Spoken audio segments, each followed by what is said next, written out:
우리가 살아가는 삶에는 우리에게 공통적인 것이 있다면 믿음이라는 삶이 될 것입니다. 누구나 믿음으로 살아서 믿음 안에서 하나님의 약속을 누리기를 다들 원할 것입니다. 이것이 우리 믿는 사람들의 공통적인 소망이요, 바람이 될 것입니다. 하지만 우리가 믿음 안에 산다고 하면서도 믿음을 통하여서 하나님의 은혜를 누리지 못할 때가 참으로 많이 있고, 또는 믿음을 가지고 또 환경을 초월해서 믿음 생활을 하다 보니까 하나님의 믿음의 역사를 체험하는 경우도 종종 자주 있기도 합니다. 이처럼 어쨌든 믿음이라는 자체가 모두가 소원은 하지만 다 믿음대로 이루어지지 못할 때가 참으로 많이 있는 것이죠. 그럼 믿음이 잘못됐느냐? 전혀 그렇지 않습니다. 우리가 믿음의 인도를 하면서도 진정한 믿음 안에 있지 못해서 그런 경우들이 훨씬 더 많이 있다는 것입니다. 지금 당장 응답은 되지 않아도 언젠가는 반드시 응답이 되는데, 오늘 내가 믿음 안에 있지 못해서 믿음을 얻지 못하는 경우도 종종 있다는 겁니다. 그래서 우리 자신은 항상 믿음을 점검해야 한다는 것입니다. 그래서 우리는 믿음으로 자신을 성찰하고 믿음에 바로 서도록 노력을 하는 것이 우리가 늘 생활 속에 가져야 될 기본 자세입니다. 내가 믿음 안에 있는가? 내가 오늘 행하는 게 믿음으로 이루어지는 것인가? 이것을 통해서 믿음을 이루려고 하는 것인지 늘 자기를 점검하고 확인해야 된다는 것이죠. 이것이 믿음의 성찰입니다. 그렇게 해서 우리를 믿음으로 나를 세워가는 것이죠. 내가 믿음을 세우는 것이 아니라 믿음으로 나를 세워가도록 나를 믿음 안으로 계속 이끌고 가야 하는 것입니다. 오늘 여러분과 저는 이러한 믿음으로 여러분 자신을 세우는 은혜가 있기를 주의 이름으로 축복합니다. 한번 따라합시다. 믿음으로 나를 세우자. 손도 이래 탁 갖다 대면서 하세요. 믿음으로 나를 세우자. 예, 믿음으로 여러분이 세우시기를 주의 이름으로 축복합니다. 첫 번째로는 들은 바를 기억해야 한다라는 것이죠. 오늘 17절에 보니까 이런 말씀하십니다. 사랑하는 자들아, 너희는 우리 주 예수 그리스도의 사도들이 미리 한 말을 기억하라 라고 말하는 거죠. 다시 말해서 오늘 유다서 1장 5절에 보면 이럽니다. 너희가 본래 모든 사실을 알고 있으나 내가 너희로 다시 생각나게 하고자 하노라. 너희가 이미 다 우리가 말을 해서 알고 있는 사항이다. 그런데 한 번 더 너희가 생각하기를 원한다. 그러니까 그만큼 하나님께서 우리에게 주신 말씀들의 그 말씀의 내용의 의미를 깊이 우리가 깨닫기를 하나님은 원하시는 것이죠. 그러면 이 당시의 상황이 어떤 상황이냐면요, 이 당시에 두 종류의 이단이 있었어요. 하나는 현실주의자였어요. 현실주의자. 이 현실주의자는요, 믿음으로 살아가는 건 맞지만 현실을 무시해서는 안 된다는 현실주의자였어요. 그러다 보니까 믿음으로 살아가되 현실을 무시해서는 안 된다. 가만 들어보면 맞는 말 같아요. 근데 그러다 보니까 믿음보다는 현실의 무게감이 더 커지는 거예요. 그래서 이들은 현실 중심으로 살아가는 거죠. 믿음은 믿음대로 있는 것처럼 내버려 두고. 그래서 이들은요, 그들의 하는 행동과 생각이 평소에도 막 밥을 먹고 함께 더불어 기탄 없이 12절에 보면은 그들은 기탄 없이 너희와 함께 먹으니 너희의 애찬에 암초요. 그들이 기탄 없이 끓이낌 없이 아무 잘못 죄 지은 것도 없이 현실주의자, 현실을 중요시하는 이들이 믿노라 하면서 믿음을 가진 나눔의 교회 성도들하고 앉아서 막 밥을 먹고 함께 의논하고 기도하는 척하고 뭘 하는 척하고 하는 거예요. 그러나 믿음이 요구되는 자리에 가서는 그래도 그렇지 우리가 현실을 무시하면 되겠느냐, 그러면서 현실주의자들이 현실로 돌아가 버리는 이러한 자들이 있었다는 것이죠. 이런 자들이 교회 들어오면 위험한 겁니다. 자기 이성과 감정에 치우쳐서 살아가는 사람이죠. 그런가 하면은 또 하나는 신약시대 때 늘 있었던 영지주의자. 육체는 아무것도 아니니까, 영만 살아면 되니까 육체가 무슨 짓을 하든 이건 의미가 없다. 내가 믿기만 하면 되지.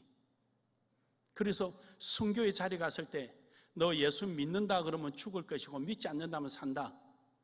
그러면 아직까지 그 육체가 뭐라고? 나 안 믿어요. 말한 그 육체가 뭐라고? 내 속으로 나는 그래도 믿는다. 이거면 되지. 이게 영지주의자들이에요. 그러니까 이들은 도덕과 윤리가 아무것도 없는 거예요. 결국 이들의 삶의 모습 속에는 그리스도의 향기나 모습을 볼 수가 없는, 변명에 지나지 않는 신앙생활을 하는 영지주의자. 그래서 이 영지주의자와 현실주의자가 이 당시에 있었는데 그 중에서도 이 유다서에서 강하게 그 부분을 강조하고 있습니다. 그것이 오늘날에도 우리는 영지주의자보다는 현실주의자들이 훨씬 우리 주변에 많고 또 우리 자신도 현실에 가까워지는 거죠. 저는 이래 가끔 이래 신학교 다닐 때 그 신학생끼리 모여 있으면 이런 말을 가끔 해. 체력이 영역이다. 이렇게 이야기를. 처음에는 맞는 것 같아요. 처음에는 맞는 것 같은데 가만히 생각하면 이게 현실주의자들의 얘기거든. 현실주의자들이 하는 말들이 체력이 영역이다. 왜 체력이 그게 따라와야 되는 거예요? 그러니까 이런 우리도 모르게 내 자신이 그렇게 찾아오는 거예요. 그렇게. 그래서 이러한 두 가지의 이단자들이 교회를 살금살금 좀 먹듯이 들어오기 시작하는 거예요. 그리고는 그들끼리 당이 딱 지어져 있는 거죠. 당이 지어져 있는. 그래서 한 그룹이 이어져 있는 이런 상태가 되는 거죠. 이 모습이 고린도 교회도 있었지요. 그래서 하나님께서는 유다를 통하여서 말씀하신 것이 사도들이 한 말을, 하나님의 진리의 말씀을 기억해봐라. 한번 생각해봐라. 그래서 5절에서도 너희가 이미 다 아는 사실이다. 그 중에 보면은 애굽을 한번 생각해봐라. 애굽에 어떻게 했느냐? 믿음 없는 자들이 다 죽었다. 6월절날 양을 잡아먹고 피를 문설주와 임방에 바르고 기다린 사람은, 믿음으로 기다린 사람은 죽음이 넘어가서 살았지만 그것을 믿지 않았던 애굽의 사람들은 아침에 보니까 곡소리가 나는 거예요. 웬일인가 봤더니 하나님의 약속대로 장자가 다 죽어버린 거죠. 그래서 5절에 보면은 백성을 애굽에서 구원하고 내시고 후에 믿지 아니한 자들을 멸하셨으며 하나님께서 믿는 자는 건져내고 믿지 않는 다 멸망시킨 거예요. 또한 7절에 보면 소돔과 고모라와 그 이웃 도시들도 그들과 같은 행동으로 음란하며 다른 육체를 따라가다가 영원한 불의 형벌을 받음을 거울이 되었느니라. 이들은 뭘 했느냐? 하나님의 권위에 도전한 거예요. 천사를 보내는데 천사를 통하여 음란히 행하려고 행했던 거죠. 하나님의 권위를. 그래서 8절에 그러한데 꿈꾸는 이 사람들도 그와 같이 육체를 더럽히며 권위를 업신여기며 영광을 비방하는도다. 하나님의 영광을 위해서 살았는데 하나님의 영광을 비방하며 하나님의 권위에 도전하는 이런 자기가 지켜야 될 도리를 지키지 않는 이런 모습들을 우리에게 보여주는 것이죠. 오늘날에 우리는 어떻습니까? 그렇습니다. 우리는 믿음을 가져야 되는데 다시 오실 우리 주 예수 그리스도를 믿는 것입니다. 우리를 위하여 십자가에 못 박혀 죽으신 예수를 믿는 것은 두말할 것도 없습니다. 이미 믿었으니까 오늘 우리는 구원의 백성입니다. 그렇다면 우리는 이 현실을 바라보며 현실주의에 우리가 함께 동조하지 않고 다시 오실 우리 주 예수 그리스도의 때를 기다리는, 그리고 우리가 믿음의 자리에 지키며 나아가는 믿음의 삶이 되어야 하는 것입니다. 오늘 여기 있는 8절에 보면은 그와 같이 육체를 더럽히며 권위를 업신여기며 영광을 비방하는도다 하는 이 영광을 비방한다는 말은요, 직접적인 의미도 있지만 우리의 본래 있어야 될 그 모습을 잃어버린 상태를 말하는 겁니다. 그리스도인으로서의 우리가 가져야 될 모든 공통적인 하나의 기준이 있다면 믿음입니다. 아브라함의 후손이라고 인정하는 가장 기준은 믿음입니다. 이 믿음을 저버리고 믿음의 생활을 하지 않으니까 도리어 하나님의 영광을 비방하는 자로 전락하고 마는 것이죠. 루시프도 마찬가지입니다. 그 천사도 마찬가지입니다. 루시프가 자기 있어야 될 자리에 있지 못하고 자기의 욕심을 내다가 하나님으로부터 버림을 받고 마는 거죠. 그것이 6절에 보면은 또 자기의 지위를 지키지 아니하고 자기 처소를 떠난 천사들을 큰 환난의 심판까지 영원한 결박으로 흑암에 가두셨으며, 그렇습니다. 우리가 지켜야 될 포지션, 자리가 있죠. 우리가 있어야 될 자리, 믿음의 자리입니다. 믿음의 자리에 우리가 있어야 되는데 그 자리를 이탈하고 나면은 우리는 아무 소용이 없습니다. 천사장 루시프도 자기가 있어야 될 자리가 하나님 옆에 있으면 하나님 앞에 영광 돌리고 하나님의 심부름하고 해야 될 자리에서 그가 그 자리를 떠나고 나자 하나님 앞에 징계의 대상이 되고 말았습니다. 사랑하는 여러분, 오늘 여러분과 저는 하나님께서 우리에게 전해주신 말씀을 들은 바를 오늘도 기억하며 내 자신을 성찰하며 내가 쓰있는 자리가 어딘지, 내가 오늘도 생각하고 나아가고자 하는 방향이 어딘지 내 자신을 한번 점검해보는 지혜로움이 있기를 주의 이름으로 축복합니다. 두 번째로는 자기 생각을 버려야 합니다. 오늘 본문 말씀 18절에 보면은 그들이 너희에게 말하기를 마지막 때에 자기의 경건하지 않은 정욕대로 행하며 조롱하는 자들이 있으리라 하였나니, 이처럼 경건하지도 않고 또 자기 정욕대로 행하는 자들이 있었는데 그 자들이 누구냐? 오늘 11절에 보면 나옵니다. 11절에 화 있을진저 이 사람들이요 가인의 길에 행하며, 그러니까 자기 주장대로, 자기 생각대로, 자기 감정대로 살아가는 사람들이 있어요. 우리는 하나님의 말씀대로 살아가야 되는데 자기 감정대로 살아간다는 것이죠. 가인은 어떤 사람입니까? 가인은 동생 아벨의 제사는 하나님 받으시고 가인의 제사를 받지 않았습니다. 그렇다면은 그는 자기 생각을 버리고 하나님의 생각으로 전환되어야 되는 거죠. 하나님께서 왜 아벨은 받으셨지? 어떻게 하니까 아벨을 받았지? 그리고 아벨이 제사한 방법으로 배우고 그렇게 제사를 지냈으면 가인의 제사도 받으신 겁니다. 할렐루야. 근데 그는 시기심이 난 거예요. 아벨 때문에 자기 제사가 안 됐다고 생각한 거예요. 왜 아벨은 받고 형이 나는 못 받았지라는 자존심이 상한 거예요. 감정이 상한 거죠. 해서 하나님께서 회개의 기회를 주심에도 불구하고 그 회개의 기회를 놓치고 도리어 자기 감정을 표출해서 동생을 살인하는 창세 이래 최초의 존속 살해 사건이 일어난 것이죠. 이것이 바로 가인의 길이라는 것입니다. 우리도 지금 내 생각이 앞서서 감정이나 시기심이나 또는 내 감정에 따라서 좋아하는 방법대로 살아간다면 우리는 가인의 길과 다를 바가 하나도 없습니다. 하나님의 말씀을 통하여서 믿음을 내게 비춰봐서 나를 성찰해서 하나님이 원하시는 뜻대로 살아가려고 노력해야지 내 감정대로, 내 생각대로, 경험대로 살아가서는 안 된다는 것이죠. 물론 경험도 필요하고 지식도 필요하지만 그러나 믿음 안에서였지 믿음을 초월해서 이루어지는 것은 아니라는 사실입니다.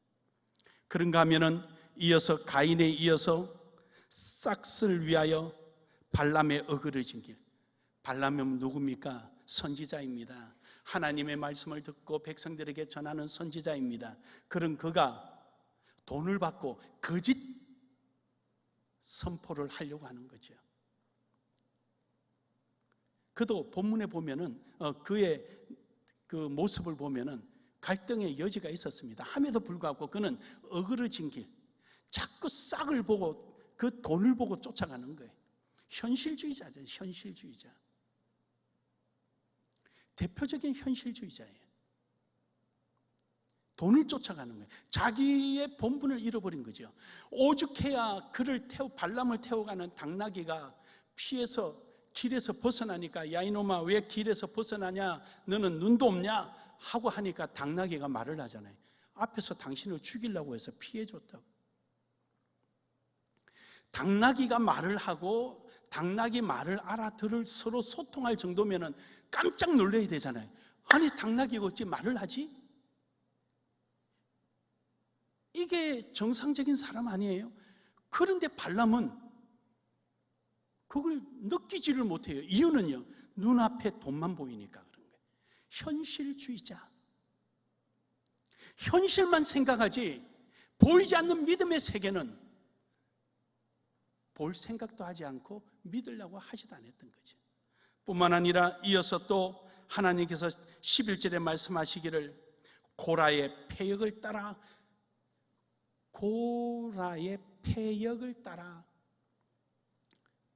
멸망을 받았도다. 이 고라가 어떤 패역을 했습니까? 고라는요, 민수기서 16장 1절에 보면은요, 1절에서 3절에 보면은 고라는요, 레위 족속의 손자예요. 그리고 거기에 함께 했던 사람들이 르우벤 자손이 또 당을 짓고 있었어요. 그러니까 레위 자손은 제사장 직분을 갖는데 그 제사장 직분을 갖는 것이 아론만 가지니까 불만이 생긴 거예요. 우리도 레위 자손이야. 왜 아론만 제사장이 되고 우리는 이게 뭐야? 그리고는 불만을 가지는 거죠. 그러면서 르우벤 자손들을 부추기는 거예요. 야, 장자가 누구야? 르우벤 아니야? 장자가 모든 주도권을 가져야지. 어떻게 해서 셋째 레위가 가지고 레위 중에서도 장자가 아닌 그 모세가 주장해서 아론하고 둘이서 이렇건 저렇건 다 아는 거야. 이거 문제 있어. 그리고 부추긴 거예요. 거기만 부추긴 게 아니에요. 지휘관 250명에 가서 이거는 맞지 않지 않냐.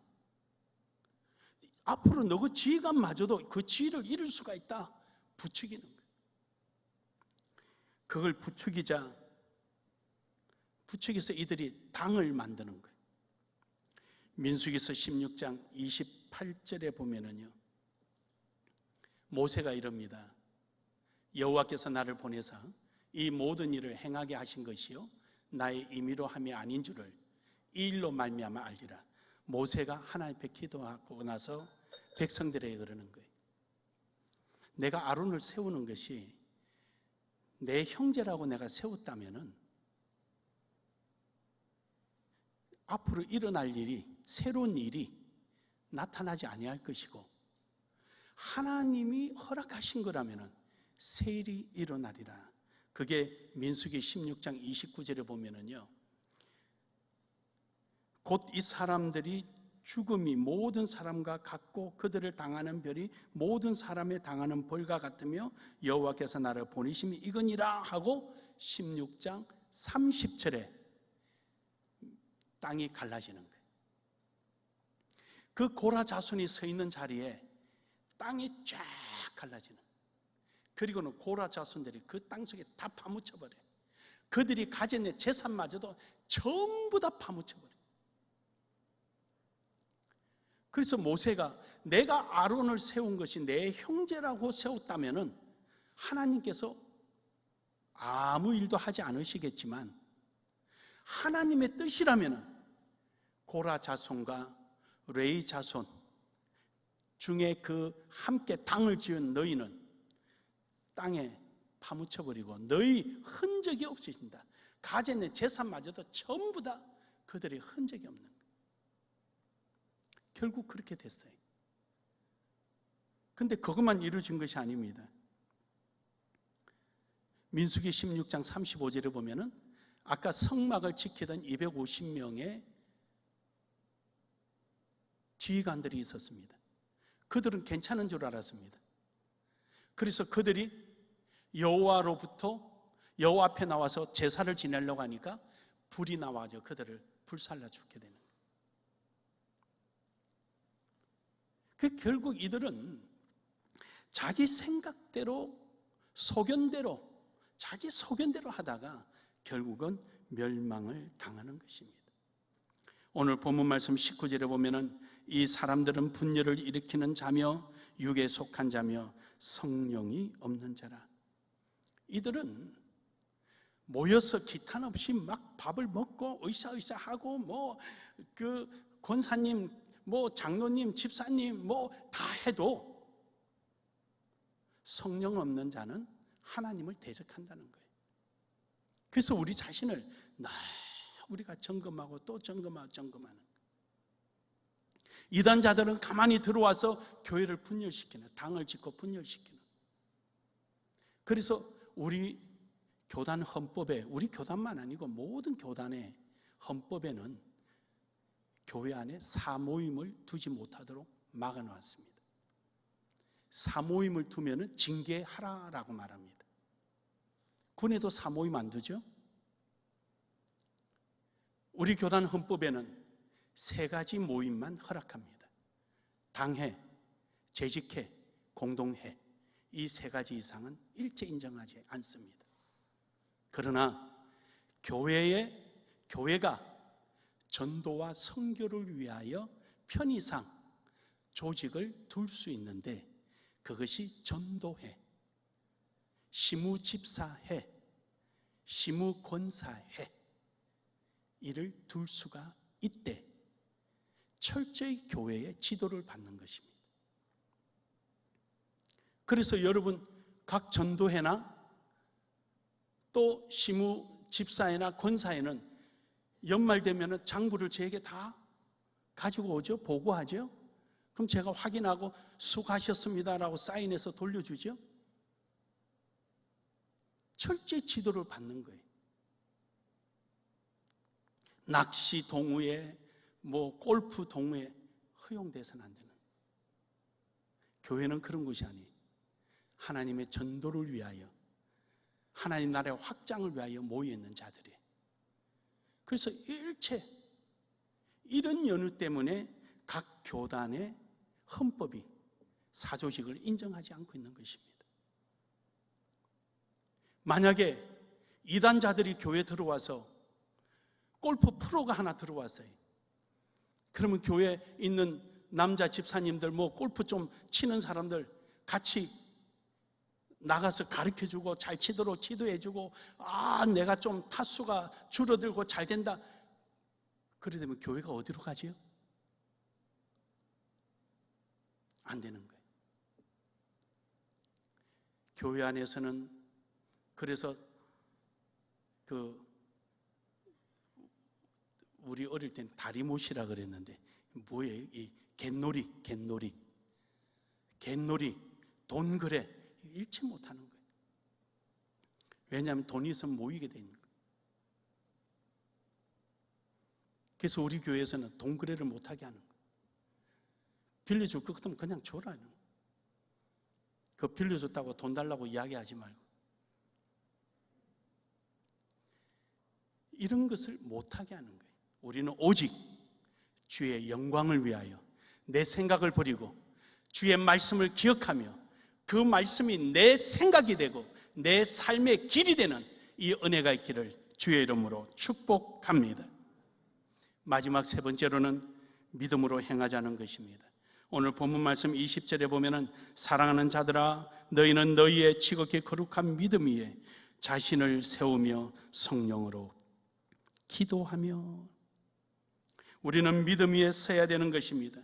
믿음 위에 서고 있다라는 얘기는 성령의 인도함을 받고 있다라는 사실입니다. 왜냐하면 요한복음 14장 26절에 보면은 보혜사 곧 아버지께로 내 이름으로 보내실 성령 그가 너희에게 모든 것을 가르치고 내가 너희에게 말한 모든 것을 생각나게 하리라. 내가 믿음으로 살아간다는 것은 성령에 붙들려 있다는 것이죠. 성령은, 하나님의 말씀은 성령의 감동으로 지어진 거죠. 즉 성경의 기록자는 누구냐? 성령이에요. 그래서 하나님 말씀을 가장 잘 아는 거죠. 그래서 하나님의 깊은 곳까지도 통달하신 이가 성령이라 그래요. 왜냐? 성경을 통해서 하나님을 가장 잘 대변하고 있기 때문이지. 그래서 성령이 우리 속에 오시면은 나를 하나님 말씀 안으로 인도하는 거예요. 요한복음 16장 12절에서 13절에 보면은 내가 아직도 너희에게 이를 것이 많으나 지금은 너희가 감당하지 못하리라. 하나님의 말씀을 듣고 우리가 믿음으로 살려고 해도 감당하지 못할 부분이 너무도 많습니다. 우선 내가 믿어지지 않는데 어떻게 그 말씀대로 살아갈 것이며 전혀 비현실적이고 비상식적인 부분도 없잖아 있기 때문에 내가 어떻게 이걸 믿을 수 있겠냐는 거죠. 그러나 진리의 성령이 오시면은 그가 너희를 모든 진리 가운데로 인도하시리니 그가 스스로 말하지 않고 오직 들은 것을 말하며 장래일을 너희에게 알리시리라. 할렐루야. 내가 할 수는 없어도 믿음에 바로 서고 믿음 안에 있게 될 때 성령이 내게 와서 성령의 능력으로 성령의 인도함으로 우리는 이루어가게 된다. 믿으시면 아멘 합시다. 그래서 믿음에 서 있다라는 얘기는 성령을 받았다라는 거예요. 성령의 인도함을 받고 있다라는 뜻이죠. 그래서 성령의 절대적인 지배를 받아서 믿음 안에 있기를 주의 이름으로 축복합니다. 갈라디아서 2장 20절에 보면은요, 성령의 지배를 받는 사람은 예수 그리스도와 함께합니다. 내가 그리스도와 함께 십자가에 못 박혔나니 그런즉 이제는 내가 사는 것이 아니요 오직 내 안에 그리스도께서 사시는 것이라. 이제 내가 육체 가운데 사는 것은 나를 사랑하사 나를 위하여 자기 자신을 버리신 하나님의 아들을 믿는 믿음 안에서 사는 것이라. 그렇죠. 십자가에 함께 예수 그리스도와 함께 못 박힐 수 있는 것 현실주의자는 못합니다. 영지주의자도 못합니다. 믿음 있는 자만이 가능한 줄 믿으시길 바랍니다. 십자가에 죽었지만 다시 십자가에서 살아날 것을 믿기 때문이죠. 이거 어떻게 현실주의자가 이해할 수 있으며 이걸 어떻게 그들이 생각할 수 있겠습니까? 상상도 못하죠. 그래서 하나님은 우리에게 죽어도 살겠고 산자는 영원히 죽지 아니하는 은혜를 우리에게 주신 것입니다.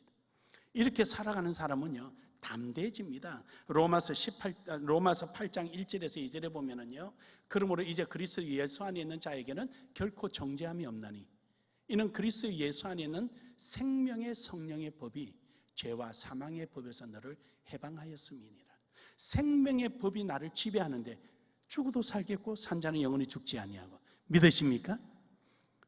하나님이 나를 성리자로 만들어 주신 거예요.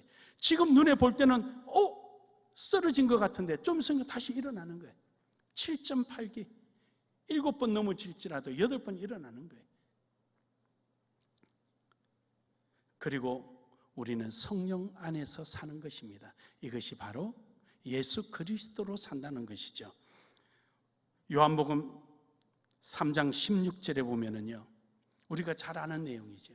하나님이 세상을 이처럼 사랑하사 독생자를 주셨으니, 오늘 본문 말씀에 하나님의 사랑 안에 21절에 보면 하나님의 사랑 안에서 자신을 지키며 라고 말하는 겁니다. 하나님의 사랑, 그 사랑이 뭐냐? 요한복음 3장 16절에 독생자를 주신 것을 말하는 겁니다. 다시 말해서 예수 그리스도의 믿음 안에 사는 것이 하나님의 사랑 안에 사는 것입니다. 예수 그리스도의 믿음 안에 살아가기를 주의 이름으로 축복합니다. 축복합니다. 이거예요. 사랑하는 여러분, 결론적으로 우리는 믿음으로 바로 세워져서 내 자신을 믿음으로 세워져서 성리의 삶을 살아가며 누구에겐가 그리스도의 의를 자랑할 수 있는 믿음의 사람들 되기를 주의 이름으로 축복합니다. 로마서 12장 19절에서 21절에 보면은 내 사랑하는 자들아 너희가 친히 원수를 갚지 말고 하나님의 진노하심에 맡기라. 기록되었으되 원수 갚는 것이 내게 있으니 내가 갚으리라. 주께서 말씀하시니라. 내 원수가 줄이거든 먹이고 목마르거든 마시게 하라. 그리함으로 내가 숯불을 그 머리에 쌓아 놓으리라. 악에게 지지 말고 선으로 악을 이겨라. 숯불에 머리에 쌓아둔다는 저주한다는 말이 아니라고 제가 몇 번 설교해 드렸죠. 또 혹시 잊어버릴까 봐 말씀해 드릴게요. 지금 저 문맥상의 내용은요, 하나님은 하나님의 자녀들이 악을 행하는 걸 좋아하지 않으시는 거예요. 지저분한 거 내가 할게. 너희는 깨끗한 것만 해라. 너희는 좋은 것만 해라 이거예요. 저희 애기는 팔레스타인은 뚝뚝 떨어져 살잖아요. 또 뭐 마을이 이렇게 구성되기도 하지만 대부분 떨어져서 살아요. 그러다 보니까 저들이 불씨를 보관을 해야 이 불씨를 통해서 밥을 해 먹어요. 빵을 굽고 하는데 불씨를 꺼트릴 때가 있죠. 그러면 이 불씨를 얻으러 갑니다. 먼 길을 가게 됩니다. 가서 불씨를 준다는 것은 굉장히 큰 호의입니다. 호의. 큰 호의예요. 그래서 이 불씨를 받아오는데 왜 머리에 이느냐? 먼 길 가는데 앞에 들면 이게 다 타버리면 어떻게, 다 데이면 어떡합니까? 그래서 머리 이는 거예요. 불씨를 머리에, 숯불을 그 머리에 쌓아 놓으리라. 그 불씨를 하나 주는 게 아니라 2개, 3개 쌓아서 올려주는 거죠. 그러니까 얼마나 후하냐는 거죠.